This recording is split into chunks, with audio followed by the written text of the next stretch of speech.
ભંગારના ધંધામાં પાછું આમ સારું, તમને એમ લાગે કે આ ભંગારનો ધંધો, એના નો કોઈ દી ચોપડા લખવા પડે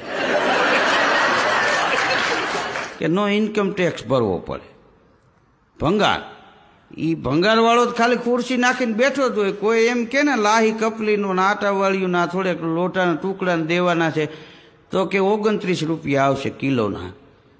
તો કે વાંધો નહીં કે જોઈ, એ તો ન્યા બેઠો હોય, ઓલો દેવા આવ્યો એ જોકે કે આટલા કિલો થયા મૂકી દે ઓલા ખૂણામાં, હાલે આ પૈસા. ત્યાં એક ભાઈ બીજા આવે એ કે કપલીનું બેગ જૂની હોય જ જોઈએ કે જો ખૂણામાં રહી જોજી, એ જોવે ને તો 3 કપલીનું નહીં કે 150 રૂપિયા થાય.